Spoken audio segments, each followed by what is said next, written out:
साथियों नमस्कार। साथियों आज आपके बीच एक ऐसी वीडियो को लेकर के मैं आपके सामने उपस्थित हूं कि जो आज की युवा पीढ़ी है जो परीक्षाओं की तैयारी कर रही है उनका कॉन्सेप्ट ही नहीं क्लियर है। वो चाहे यूपीपीएससी की तैयारी कर रहे हैं, चाहे वनडे एग्जाम की तैयारी कर रहे हैं, वो समझ ही नहीं पा रहे हैं कि हम कौन सी तैयारी करें कि सभी परीक्षाओं में अच्छा करके आएँ। यानी अर्थात एक ही तैयारी से आप कई नौकरियों को साध सकें। साथियों मैं दावे के साथ कहता हूं कि मैं खुद कई नौकरियों में रहा हूं और उसके पीछे का मेन कारण क्या रहा है उसको अनुभव बना करके मैं आपको बिंदुवार समझाऊंगा कि आप क्या क्या तैयार करिए कि एक बार तैयारी अच्छे से कर लीजिए और जाइए किसी भी परीक्षा में बैठिए, आपको हर जगह सफलता मिलेगी। साल भर के अंदर 10 नौकरियां आपको मिलेंगी। साथियों मैं आपको पूरा रोड मैप आज बताऊंगा और शायद यूट्यूब पर ऐसा वीडियो आप अभी तक नहीं देखे होंगे। साथियों अगर आपको वीडियो पसंद आता है तो आप सब्सक्राइब करिएगा, कमेंट भी एक प्यारा सा करिएगा, क्या ऐसा वीडियो मैं आपके सामने लाता रहूं। साथियों मैं आता हूं अब मेन मुद्दे पर। सबसे पहला पॉइंट है, मैं लिख करके आज समझाया हूं, एक सिलेबस कई परीक्षाएं। साथियों आपको पता होगा अच्छी तरीके से, आप परीक्षा के दौरान देखते होंगे कुछ ऐसे कॉमन सब्जेक्ट हैं, चाहे आप यूपीपीएससी की परीक्षा देने जा रहे हैं, चाहे वनडे की, चाहे बैंकिंग की, चाहे जिसकी, कुछ कॉमन सब्जेक्ट हैं जैसे हिस्ट्री हुआ, पॉलिटी हुआ, जियोग्राफी हुआ। यहाँ से आपके प्रश्न आने ही आने हैं। आप एक बार इस पर मजबूत पकड़ बना लीजिए, आप किसी भी परीक्षा में बैठिए, चाहे आप आरओ की परीक्षा देने जा रहे हैं, चाहे पीसीएस की, चाहे खंड शिक्षा अधिकारी की, और चाहे वनडे की कोई एग्जाम देने जा रहे हैं। आप एक बार बढ़िया से तैयारी कर लीजिए, आप किसी भी बेधड़क जाइए और सब सवाल सही करके आएंगे।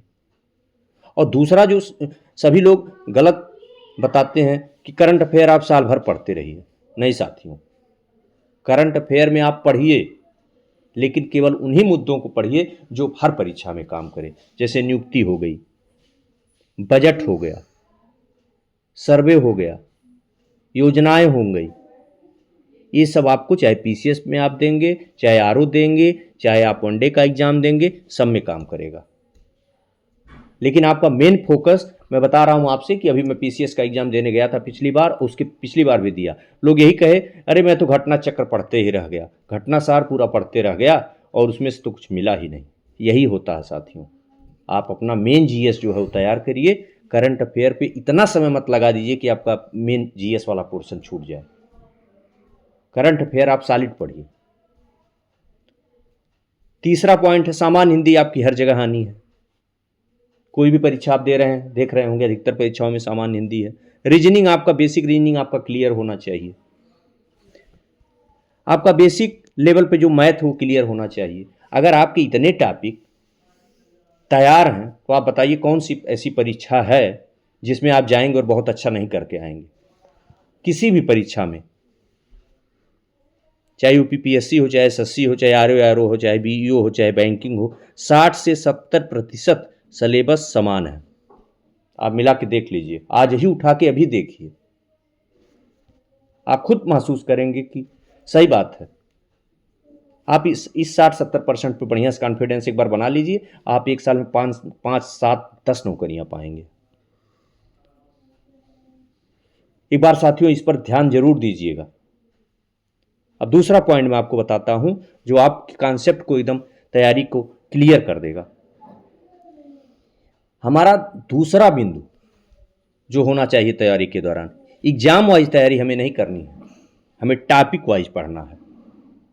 जैसे आज पॉलिटी पढ़ ली तो इसके आधार पर कई परीक्षाओं की पॉलिटी को हम सही कर लेंगे।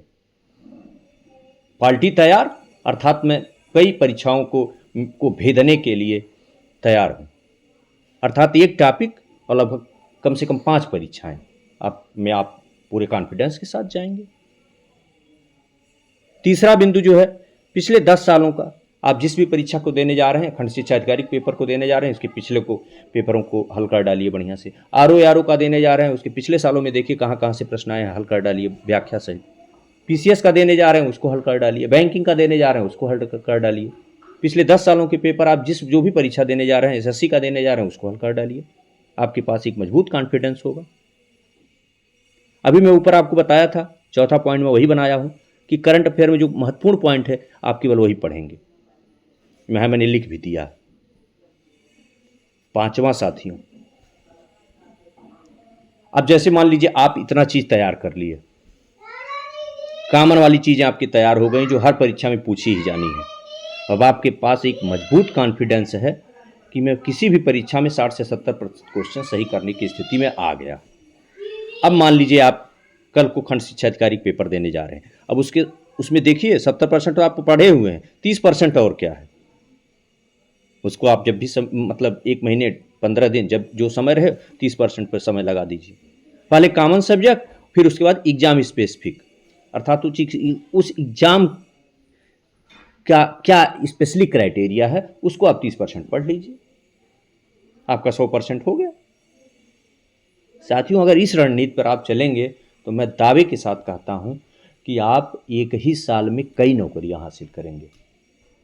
लेकिन इस बात को कोई यूट्यूबर नहीं बताता है, कोई भी हमारे गाइडर ये नहीं बताते हैं। लोग टॉपिक पढ़ा देंगे, भ्रमित करेंगे। साथियों, मेरा ये काम नहीं है। मैं आपको वादा कर रहा हूँ कि जब भी मैं वीडियो बनाऊँगा आपको कुछ ऐसा अनुभव बताऊँगा जो आपको लगेगा कि वास्तव में कहाँ कहाँ हम गलती कर रहे हैं। साथियों, अगर ये गलतियाँ बार बार आप कर रहे हैं तो ये गलत है।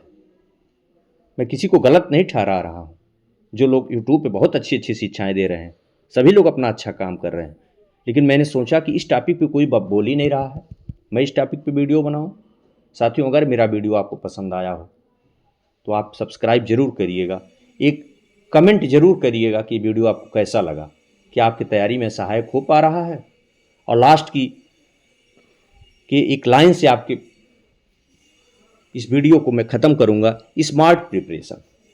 साथियों, मेहनत तो सभी लोग करते हैं, केवल मेहनत से सिलेक्शन नहीं होता है, एक स्मार्ट तैयारी होनी चाहिए। स्मार्ट प्रिपरेशन आप करेंगे, मल्टीपल अपॉर्चुनिटीज आपके सामने होंगी, अर्थात एक तैयारी से आप कई नौकरियों को साध सकते हैं और बहुत आसानी से, पूरे कॉन्फिडेंस। साथियों, मैं अपनी बात को बहुत लंबा नहीं खींचूंगा, लेकिन अगर आपका सहयोग मिला, आपका कमेंट आया, मैं फिर ऐसी वीडियो आपके सामने लाऊंगा। और अगला वीडियो मैं इस पर लाऊंगा कि किस किस जो कॉमन सब्जेक्ट हो उसमें क्या क्या पढ़ लिया जाए कि हर परीक्षा में वही पूछा जाए। साथियों, मैं अपने अनुभव से आपको आगे भी अवगत कराता रहूँगा, लेकिन साथियों, मुझे आपके भविष्य को लेकर के चिंता है, तभी मैं इस तरह का वीडियो बनाया। साथियों, एक नए वीडियो के साथ पुनः आपके सामने मैं उपस्थित होऊंगा। तब तक के लिए धन्यवाद।